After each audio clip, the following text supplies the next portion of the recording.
আমার কাছে অনেক কোয়ারিজ আসে যারা নতুন আপওয়ার্ক মার্কেটপ্লেসে স্টার্ট করতে যাচ্ছে তারা কিন্তু কাজ পাচ্ছে না।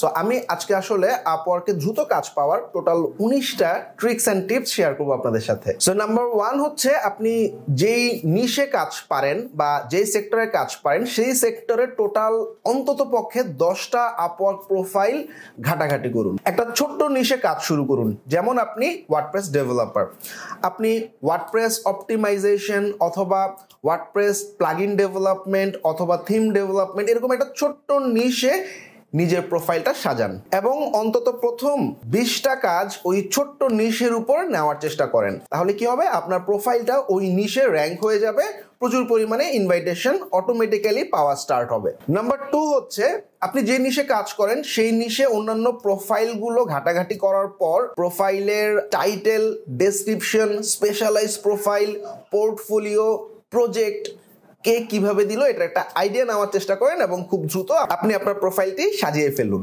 পাশাপাশি স্পেশালাইজ প্রোফাইলগুলোতে কিওয়ার্ড পুশ করতে ভুলবেন না। নাম্বার 3 হচ্ছে আমরা আসলে কভার লেটার লেখার সময় একটা কমন মিস্টেক করি। আমরা নির্দিষ্ট একটা টাইমে আপওয়ার্কে জব ফাইন্ড করা স্টার্ট করি এবং আমার যে কোনো পছন্দের একটা জবে আমি বিট করে শেষ, আপওয়ার্ক অ্যাকাউন্ট আমি ওভাবে রেখে দিই। বাট ব্যাপারটা এরকম না করে যদি এরকম করা যায়, নির্দিষ্ট একটা সময় বেঁধে নিন। ওই সময়ে আমি আসলে অনেকগুলো জব প্রপোজাল দেখবো, দেখার পর প্রত্যেকটা জব প্রপোজালের এগেইনস্টে কভার লেটার সুন্দরভাবে লিখবো, কিন্তু কভার লেটারটা পাঠাবো না। ব্রাউজারে রিলোড দিয়ে নতুন যে কাজগুলো আসলো সেগুলো আবার দেখবো, আবার নতুন করে কভার লেটার লিখবো, কিন্তু পাঠাবো না।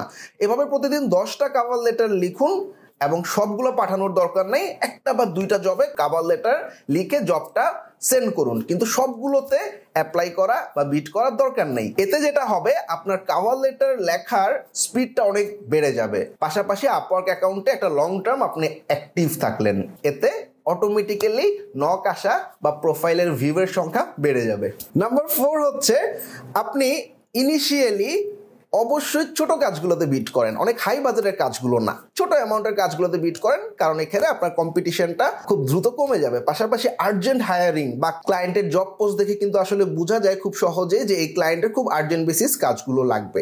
এক্ষেত্রে আপনি সেই ধরনের কাজগুলোতে বিট করার চেষ্টা করুন। ছোট কাজগুলোতে বিটের সংখ্যা কম হয়, আপনার কম্পিটিশন কমে যাবে। সো নাম্বার 5 হচ্ছে আপওয়ার্কে জবে বিট করার আগে অবশ্যই ক্লায়েন্টের অ্যাভারেজ আওয়ারলি রেট কততে সে হায়ার করে, বা একটা জব আমরা যখন পোস্ট হয় সেটার ক্লায়েন্টের একটা বাজেট থাকে, সেই বাজেটটা দেখে নিই, ক্লায়েন্টের লোকেশনটা একটু দেখে নিব, ক্লায়েন্টের প্রিভিয়াস অ্যাভারেজ রেটিং কেমন আছে, প্রিভিয়াস জবগুলোর হিস্টোরিটা কেমন, অর্থাৎ ফ্রিল্যান্সারদেরকে কেমন রেটিং বা রিভিউ সে প্রোভাইড করে, এই জিনিসগুলো দেখে কভার লেটার লিখুন এবং জব প্রপোজালটা পাঠান। অনেক মজার একটা ট্রিক্স। নাম্বার 6, যেই জব পোস্টের মধ্যে ক্লায়েন্টের রিকোয়ারমেন্ট অনেক বড় থাকে, দেখা যায় অনেক ফ্রিল্যান্সার স্কিপ করে বা পড়তে পছন্দ করে না, তারা দ্রুত অ্যাপ্লাই করতে চায়। এই সমস্ত জবগুলোতে প্রপোজাল কম জমা পড়ে, অনেকেই সময়ের অভাবে রিকোয়ারমেন্টগুলো পড়তে চায় না বা স্কিপ করে। সো যেহেতু প্রপোজাল কম জমা পড়তেছে, আপনার জন্য কিন্তু কম্পিটিশনটা কমে গেল। সো নাম্বার 7 হচ্ছে আপওয়ার্কে মেম্বারশিপ প্লাস যদি আমরা ব্যবহার করি, সেক্ষেত্রে আমরা প্রত্যেকটা জবে বিট করার ক্ষেত্রে ম্যাক্সিমাম এবং মিনিমাম বিড রেঞ্জ দেখতে পাবো।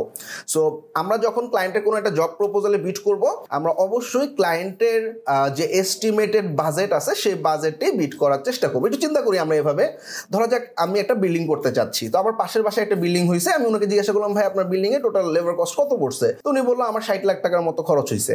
তো আমি যখন আসলে টেন্ডারের মাধ্যমে কাউকে আমি কাজটা দিতে চাবো, তখন দেখা যাবে অনেক কন্ট্রাক্টর 1 কোটি টাকায় বিট করবে, কোনো কন্ট্রাক্টর 10 লাখ টাকায় বিট করবে। যে 1 কোটি টাকায় বিট করছে, আমি চিন্তা করলাম এত হাই রেঞ্জে আমার দরকার নেই, এত ভালো বাসার আমার দরকার নেই।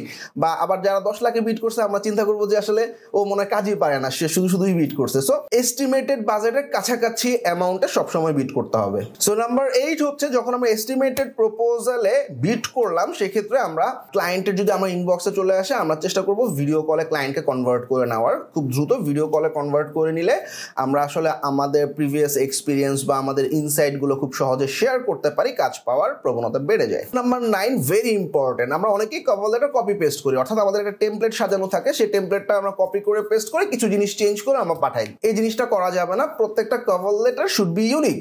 একটা ক্লায়েন্টের রিকোয়ারমেন্ট দেখে প্রত্যেকটা পয়েন্ট আপনি আসলে আনসার করার ট্রাই করেন। একটা কাজ কি কি স্টেপে করব প্রত্যেকটা স্টেপ উল্লেখ করে দেন, প্রসেসগুলো উল্লেখ করে দেন। যেমন আমি যদি বলি ওয়ার্ডপ্রেসে একটা রিয়েল এস্টেট ওয়েবসাইট তৈরি করবো, এক্ষেত্রে আমি কোন থিম ইউজ করব, কোন বিল্ডার ইউজ করব, কোন কোন ফিচার থাকবে, ফিচারগুলোতে সে কিভাবে কাস্টমাইজ করতে পারবে, সে কতদিনের টোটাল সাপোর্ট পাচ্ছে, কাস্টমাইজেশনে তার কতটুকু সুবিধা হচ্ছে, এই পয়েন্টগুলো যখন লিখবো তখন দেখা যায় কোনো না কোনো পয়েন্ট ক্লায়েন্টের মাথায় ক্লিক করে। যেমন আমি একটু উদাহরণ দিয়ে বোঝানোর চেষ্টা করি। একটা ক্লায়েন্ট ওয়ার্ডপ্রেসে ওয়েবসাইট তৈরি করবে, সে বন্ধু বান্ধবদের সাথে আলোচনা করলো। সো কোনো একটা বন্ধু বান্ধব বললো যে ভাই আমি তো ওয়ার্ডপ্রেসে ওয়েবসাইট বানাইছি, এলিমেন্টর বিল্ডারটা খুব ভালো। সো আমার কভার লেটারের মধ্যে কোথাও যদি লেখা থাকে আমি আসলে এলিমেন্টর বিল্ডার ইউজ করে ওয়েবসাইটটা তৈরি করব, অনেকগুলো পয়েন্টের মধ্যে একটা পয়েন্ট কিন্তু ক্লায়েন্টের মাথায় কিন্তু ক্লিক করবে। আমার একটা ফ্রেন্ডও বলছিল এলিমেন্টর দিয়ে খুব সুন্দর ওয়েবসাইট তৈরি করা যায়, তার মানে এই ফ্রিল্যান্সারটা পারফেক্ট। সুতরাং আমরা পুরো কাজটা কিভাবে করব ডেসক্রাইব করব কভার লেটারে। এছাড়াও কভার লেটারে আমি চেষ্টা করব আমার এস্টিমেটেড বাজেট এবং কতদিন সময় লাগে এটা উল্লেখ করার জন্য, পাশাপাশি কি কি ফিচার থাকতেছে, আফটার সেল কোনো সার্ভিস থাকতেছে কিনা বা কেন আমাকে হায়ার করবে, এই পয়েন্টগুলো আমরা হাইলাইট করার ট্রাই করব। এই পয়েন্টগুলো হাইলাইট করার পর কভার লেটার যাতে বড় না হয়ে যায়, আবার খুব ছোটও যাতে না হয়। সো অবশ্যই মনে রাখতে হবে ক্লায়েন্ট আসলে যখন একটা কভার লেটার অনেকগুলো জব প্রপোজালের মধ্যে থেকে কভার লেটারগুলো দেখে, সেখানে অনেক জব প্রপোজাল জমা পড়ে, খুব বেশি সময় নাই ক্লায়েন্টের। সো অল্প কথায় ক্লায়েন্টের মনের মধ্যে জায়গা করে নিতে হবে। এছাড়াও আপওয়ার্কে পোর্টফোলিও হাইলাইট নামে নতুন একটা সেকশন অ্যাড হয়েছে কভার লেটার পাঠানোর সময়। এক্ষেত্রে আমরা আমাদের কিছু সার্টিফিকেট, প্রিভিয়াস জব হিস্টোরি এবং আমাদের রিলেটেড পোর্টফোলিও অ্যাড করতে পারি। অবশ্যই আমরা পোর্টফোলিও হাইলাইটস অপশনটা ব্যবহার করব কভার লেটার লেখার ক্ষেত্রে। সো নাম্বার 10 হচ্ছে সাধারণত একটা জব পোস্ট করার পর ক্লায়েন্ট 10 মিনিট বা 20 মিনিট অনলাইনে অ্যাক্টিভ থাকে। সে চেষ্টা করে দেখার জন্য যারা প্রপোজাল পাঠাইছে তাদের প্রোফাইলগুলো ঘেটে ঘেটে দেখার। সুতরাং আমরা অল্প সময় যে সমস্ত কাজগুলো ল্যান্ড করছে, জাস্ট লাস্ট 15 মিনিটস এগো, লাস্ট 10 মিনিটস এগো, সেই সমস্ত জবগুলোতে বিট করার চেষ্টা করব। এক্ষেত্রে ক্লায়েন্টের নজরে পড়ার চান্স বেড়ে যায় এবং হায়ার্ড হওয়ার পসিবিলিটিও বেড়ে যায়। বিশেষ করে নতুনদের ক্ষেত্রে খুব চমৎকার কাজে দেয়। সাধারণত ক্লায়েন্টরা ইনিশিয়ালি যারা বিট করে তাদের মধ্যে থেকে হায়ার করে ফেলা ট্রাই করে। সো অনেক সময় দেখা যায় বিভিন্ন ক্লায়েন্টের জবের ক্ষেত্রে ভালো ভালো ফ্রিল্যান্সাররা পরবর্তীতে বিট করে টপে চলে আসে। জেনারেলি তাদের প্রোফাইল মানে গ্রো করা, তাদের প্রোফাইল আরএফ রেটিং রিভিউ আছে, বেস্ট ম্যাচ সেকশনে চলে যায়। তার আগে যদি আমি আসলে অল্প সময় বিট করে বেস্ট ম্যাচ সেকশনে থাকতে পারি, আমাদের হায়ার্ড হওয়ার চান্সটা অনেক বেড়ে যায়। সুতরাং সবসময় মাথায় রাখতে হবে 10 থেকে 15 মিনিটের মধ্যে যে কাজগুলো আছে সেগুলোতে বিট করব। নাম্বার 11 মোস্ট ইম্পর্টেন্ট পয়েন্ট, আমাদের জব পোস্ট যখন আমরা দেখি তখন ক্লায়েন্ট কিছু রিলেভেন্ট স্কিল অ্যাড করে দেয় যে ফ্রিল্যান্সারদের এই স্কিলগুলো লাগবে। সেই স্কিলগুলো আমার প্রোফাইলে অ্যাড করা আছে কিনা সেটা আমরা অবশ্যই খেয়াল রাখবো। সেই স্কিলগুলো যদি আমার প্রোফাইলে না থাকে সেক্ষেত্রে আমি যে কভার লেটারটা পাঠাচ্ছি বা আমার প্রপোজালটা হিডেন হয়ে যাওয়ার চান্স থাকে। আপওয়ার্কে ক্লায়েন্ট এন্ড থেকে একটা অপশন থাকে সমস্ত প্রপোজালের একদম নিচে, দিস সেলার্স বা this freelancers can not meet your job criteria, বা তাদের প্রিভিয়াস কোনো কাজ বা তাদের স্কিলে প্রবলেম আছে, এরকম একটা পয়েন্টের আন্ডারে সেই সমস্ত প্রপোজালগুলোকে হাইড করে রাখা হয়। সুতরাং অবশ্যই আমরা দেখে নিব বিট করার আগে ক্লায়েন্ট যে সমস্ত স্কিলগুলো চাইছে বা রিকোয়ার্ড দিয়ে রাখছে সেগুলো আমার আছে কিনা। মজার একটা ট্রিক্স নাম্বার 12, জেনারেলি আপওয়ার্কের টপ ফ্রিল্যান্সাররা ইন্ডিয়া, পাকিস্তান, বাংলাদেশ, ফিলিপাইন এই সমস্ত কান্ট্রি থেকে বিলং করে। সুতরাং এই সমস্ত কান্ট্রির টপ ফ্রিল্যান্সার যারা, তারা মোটামুটি রাত্রে ধরা যাক 1টা বা 2টার মধ্যে ঘুমায় পড়ে। সো রাত 2টা বা 3টার পর ভোর 6টা 7টা পর্যন্ত একটা কমপ্লিট ব্ল্যাঙ্ক স্পেস থাকে এই ফ্রিল্যান্স মার্কেট প্লেসগুলোতে, শুধুমাত্র আপওয়ার্ক না, অন্যান্য মার্কেট প্লেসেও। এই সময়টা আমাদের ইউটিলাইজ করতে হবে। এই সময়ে আমরা বিট করব। এবং আমি যে একটু আগে বললাম যে আমি সমস্ত জব পোস্টে আমাকে আসলে কভার লেটার লিখে পাঠাইতে হবে এরকম না। আমি কভার লেটারগুলো লিখবো, লিখার পর মুছে ফেলে দিব বা ডিলিট করে দিব। আমার কভার লেটার লেখার স্পিডটা বাড়বে, পাশাপাশি আমি আসলে আমার পছন্দের বেস্ট কাজগুলোতে বিট করতে পারবো, আমার অ্যাকাউন্টটাও অ্যাক্টিভ থাকলো ওই 3-4 ঘন্টা। নাম্বার 13, আমাদের অনেক ফ্রিল্যান্সাররা ক্লায়েন্টদের সাথে চ্যাটিং এর মাধ্যমে কমিউনিকেশন করে কাজ নিতে অভ্যস্ত। জেনারেলি ফাইবার বা অন্যান্য মার্কেট প্লেসে এটা কমন একটা সিনারিও। বাট আপওয়ার্কের কেসে মোস্ট অফ দ্য ক্লায়েন্টস অনেক সময় দেখা যায় যে ভিডিও কলে আসতে চায়। সো আসতে চাইলে তার সাথে ভিডিও কলে আসা উচিত, কারণ ভিডিও কলে আসলে একটা ক্লায়েন্টের কাজ পাওয়ার সম্ভাবনা 60 থেকে 70% বেড়ে যায়। আমি যদি প্রপারলি যে কাজটা করব সেটা সম্পর্কে অ্যান্টিসিপেশন করতে পারি, বা আমি আসলে স্টেপগুলো ক্লায়েন্টকে ভিডিও কলে বুঝায় বলতে পারি, এর পাশাপাশি টোটাল বাজেট এবং এস্টিমেটেড ডেডলাইন আমি উল্লেখ করে দিতে পারি, আফটার সেল সার্ভিস কি কি থাকতেছে, এগুলো যদি সুন্দরভাবে ভিডিও কলে বুঝায় বলতে পারি, তাহলে কাজটা পাওয়ার চান্স অনেক বেড়ে যাবে। ভিডিও কলে অনেক সুন্দর ইংলিশ পারতে হবে ব্যাপারটা এরকম না। আমি নিজে এমন অনেক ক্লায়েন্ট পাইছি যারা নিজেরাই আসলে ইংলিশে পারফেক্ট না। জাস্ট মাথায় রাখতে হবে আমি যেটা বলতে চাচ্ছি সেটা আমি ক্লায়েন্টকে বুঝাতে পারতেছি কিনা, দ্যাটস এনাফ। আর 5-10টা ভিডিও কমিউনিকেশন করলে অটোমেটিক্যালি আমাদের একটা সাহস চলে আসবে বা ভয়টা কেটে যাবে, সেক্ষেত্রে দেখা যাবে ভিডিও কলে আমরা আসলে রিলেটেড কিছু জিনিসই সবসময় বলি, তাই না? আমরা একটা যদি ডেভেলপারদের ক্ষেত্রে বলি আমি আসলে কোন স্ট্যাক দিয়ে কাজ করবো বা আমি ওয়েবসাইটটা বানাতে কত সময় নিব, তারপর হচ্ছে আমার ব্যাকএন্ড কি হবে, ফ্রন্ট এন্ড কি হবে, সো কমন কিছু কথাবার্তা কিন্তু বারবার ক্লায়েন্টদেরকে বলতে হয়।